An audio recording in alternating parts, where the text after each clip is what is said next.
Hello दोस्तों, स्वागत है आपका हमारी जनरल नॉलेज की एक नई क्लास में। आज मैं आपके लिए नए नए क्वेश्चन आंसर लाई हूँ। उम्मीद है आपको पसंद आएंगे। अपनी क्लास शुरू करने से पहले मैं कुछ सुंदर सी लाइनें सुनाना चाहती हूँ।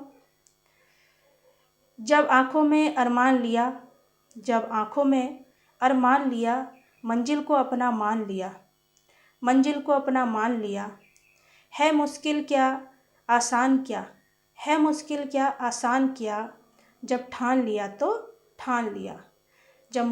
है मुश्किल क्या, आसान क्या, जब ठान लिया तो ठान लिया। इन्हीं लाइनों के संग हम अपनी आज की क्लास को शुरू करते हैं। तो दोस्तों, बताइए कि खिलाफत आंदोलन कब हुआ था और क्यों हुआ था खिलाफत आंदोलन। सोचिए, क्या पता थोड़ा बहुत आपको याद आ जाए। नहीं आ रहा है तो मैं बताती हूँ। खिलाफत आंदोलन हुआ था 1919 में। यह एक तुर्की में जो खलीफा का पद होता था, तो उस पद का ब्रिटेन विरोधी था। तो जब वह उसका विरोध कर रहा था, उस पद का ब्रिटेन विरोध कर रहा था खलीफा के पद का, तब भारत में खिलाफत आंदोलन की शुरुआत हुई। तो खिलाफत आंदोलन की शुरुआत में कौन कौन से भाई थे, जिन्हें अली बंधु भी कहा जाता था, वो थे शौकत अली और मोहम्मद अली। अच्छा दोस्तों, बताइए कि असहयोग आंदोलन कब हुआ था। असहयोग आंदोलन हुआ था 1 अगस्त 1920 को। महात्मा गांधी जी के यह नेतृत्व में हुआ था असहयोग आंदोलन। और इसका क्या मतलब है असहयोग आंदोलन का, कि इसमें अंग्रेजी सरकार का कोई सहयोग नहीं करता था।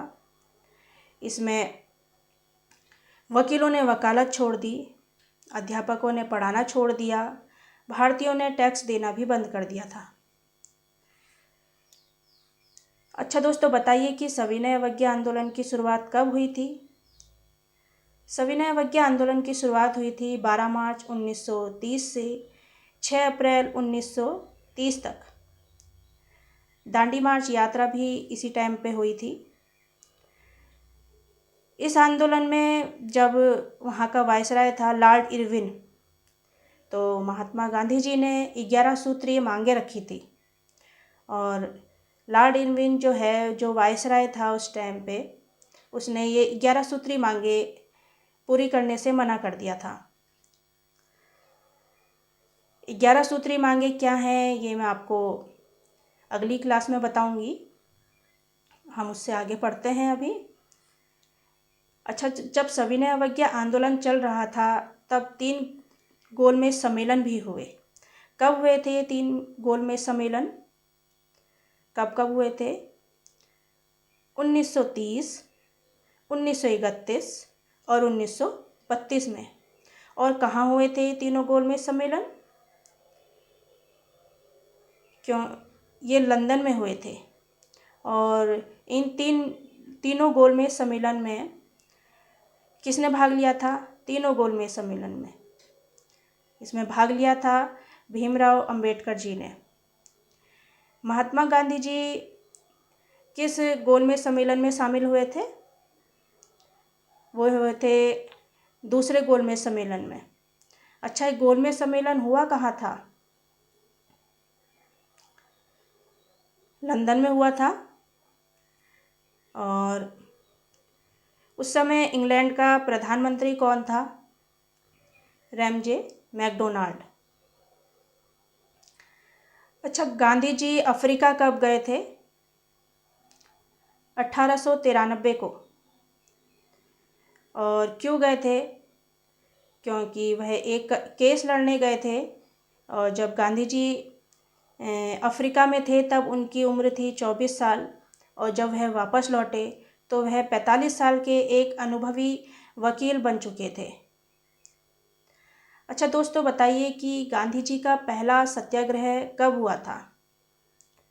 पहला सत्याग्रह हुआ था उनका 1917 में, जो कि बिहार के चंपारण में हुआ था, जहां उन्होंने नील की खेती करने वालों का मुद्दा उठाया। गांधी जी द्वारा जो उठाया गया अगला सत्याग्रह था, एक तो चंपारण सत्याग्रह था, उसके बाद अगला सत्याग्रह था 1918 में गुजरात के खेड़े ज़िले में, जहां उन्होंने किसानों की मदद भी की जो ब्रिटिश सरकार को कर चुकाने के लिए संघर्ष कर रहे थे। जो किसान ब्रिटिश सरकारों को ये कर चुकाने के लिए संघर्ष कर रहे थे, वहाँ गांधी जी ने उन किसानों की मदद की। अच्छा दोस्तों, बताइए कि राज्य का कितना प्रतिशत भाग पर्वतीय है?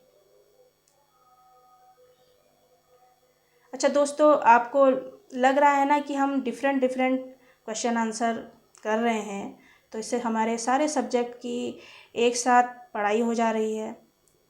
एक तरह से हम मल्टीपल क्वेश्चंस लगा के, अलग अलग सब्जेक्ट के क्वेश्चंस आंसर लगा के अपनी पढ़ाई को और मजबूत कर रहे हैं। तो दोस्तों बताइए कि राज्य का कितना प्रतिशत भाग पर्वतीय है? 86.07%। अच्छा, उत्तरांचल में ग्राम सभा की स्थापना की जाती है, तो वो कौन करता है? ग्राम सभा की स्थापना करता है राज्य सरकार। उत्तरांचल नहीं, उत्तरांचल तो पहले था, सॉरी, अब उत्तराखंड हो गया है। तो एक ग्राम सभा की जो स्थापना की जाती है वह करता है राज्य सरकार द्वारा। अच्छा दोस्तों, हम अपनी इस क्लास को यहीं समाप्त करते हैं और मिलते हैं आपसे अपनी अगली क्लास में। अपना ध्यान रखिएगा और प्लीज़ वीडियो को लाइक, शेयर और सब्सक्राइब ज़रूर कीजिएगा। Thank you.